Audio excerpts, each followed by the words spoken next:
Welcome back from the break, Rams, and to another week of our Pickem. We went through last week and tallied up our picks to see who's gotten more right.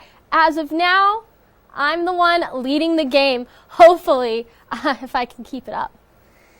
Oh, my goodness. If I didn't go 0-3 that one time, it would be fine right now, but it's okay. It's fine.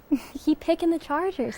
I got to. I can't. I'm loyal. I can't go against them. That's just how it is. And if I picked that one game right, it would have been fine. But hey, I got the Saints on that one. No one thought that would happen. Well, not when you started it and they were already in the lead when we were talking about it. Nobody would think that, nope. Well, all right. Another one. All right, well, a rematch of last year's NFC Championship game, Aaron Rodgers and the Packers are looking to bounce back from their loss to the Vikings against the injury-laden San Francisco 49ers. All right, well, I am going to take this one first, and I'm going to go ahead and I'm going to say the Packers are going to win this game. That was kind of an easy decision for me. I mean, like this said, there's a depleted San Francisco lineup, but the thing that comes out to me is Davante Adams. He has been going off, especially in his last game against the Vikings. I mean, he had 3 completions for touchdowns.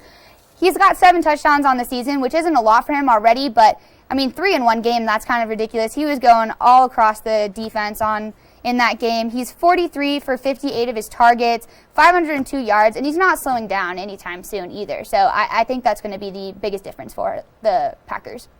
All right. Yeah, well, I'm going to have to go against you, and I'm going to pick the Niners. And I know it's, like, surprising with all the injuries and everything like that, but I think it's going to be a struggle having Kittle and Garoppolo out, but I do think that there is a good backup for Kittle. I think that Ross Dwally, he is not Kittle, but he still manages to get in there and really get through with those legs, and I see him really putting up a good fight, and I also think that Nick Mullen is really good for Garoppolo just being out because he hits those targets, and he still, he finds other people like Brandon Ayuk, and I just think that there is so much there with the running game still, so I think that they still have a good shot at this. Okay, but you talk about their injury prone and how much they've lost already, and you only talk about their offense. The other thing is they are missing a bunch on defense, too. Yeah. I mean, they're missing Nick Bosa. That was a huge loss for them. Missing Richard Sherman. That was a huge loss for them. I mean, that's what's making a difference for them already at this point. Mm-hmm. They have a lot of injuries on offense, but they're also missing a lot of key guys on the defense. And with Aaron Rodgers as the quarterback and Davante Adams healthy as your wide receiver, they're going to be running over that secondary all game long. And, I mean, there's so many injuries. We talked about Nick Bosa already, Richard Sherman, Deebo Samuel is out, Jimmy Garoppolo, George Kittle, Raheem Mostert. That is just too much for the Niners, and I don't think that they're going to be able to overcome those losses right now. So, I still think that they have the chance with all those key players too. Like, their backups are just as good, I think. So that's what makes me choose that the Niners are going to win this one. Who knows? We'll have to just wait and see because maybe their Super Bowl hangover really is a thing. Oh, we'll find out. Right. Well, what used to be the Battle of California is no longer since the Raiders moved to Vegas. But the rivalry between the Chargers and the Raiders is still as strong as ever. Can Justin Herbert fix the fourth quarter blues of the Chargers, or will the up-and-coming Raiders be too much to handle? Erica, what do you think about this one? Oh, I'm going with the Raiders on this one. I just think that the Raiders are coming off a 16-6 win against Cleveland, and they won their last 3 games.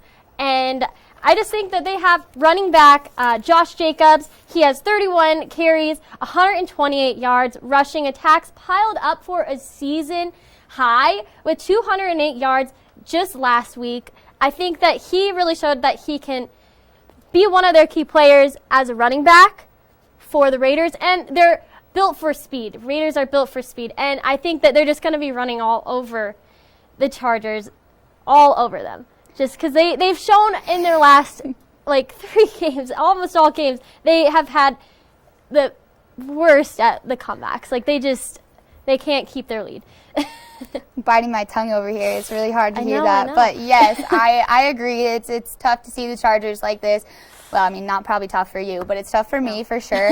But I'm going to stick with the Chargers. Like I said before, I'm loyal. I will continue to be loyal. I have so much hope for Justin Herbert. He is already showing that he deserves to be in this league right now. He is right now, in my eyes and in a lot of other people's eyes, I would say he is a rookie MVP contender right now.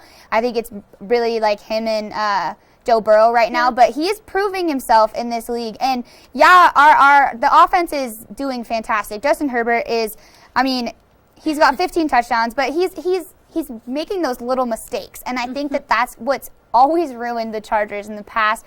Luckily, they didn't have any fumbles against the Broncos, but it was really hard for me to see them come back and lose that game. But anyway, we're not going to talk about that anymore because that breaks my heart every time. But like I said, it's these little mistakes. Herbert is doing great. And yes, he had those two interceptions in the last game against the Broncos.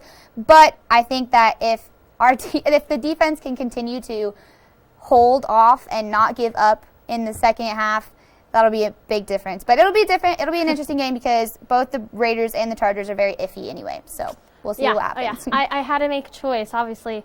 Lastly, of course, we have the Rams. So who are you picking on this one for the boot, Rachel? Well, this one was a tough one too, but I'm going to go back to what it was before with the loyalty thing, and I'm going to go with the Rams in this one. And mainly it's just if the Rams can get a run game going. But having your quarterback be a leading rusher in a game should not be what's happening. Oh, I agree with that. I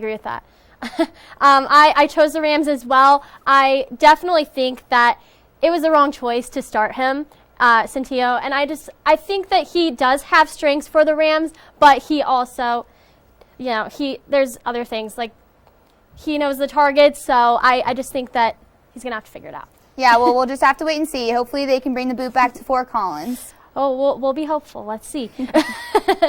Well, that is all we have time left for this week's picks. Stay updated on this week's football game. Make sure to follow us on Twitter and Instagram at sports_CTV.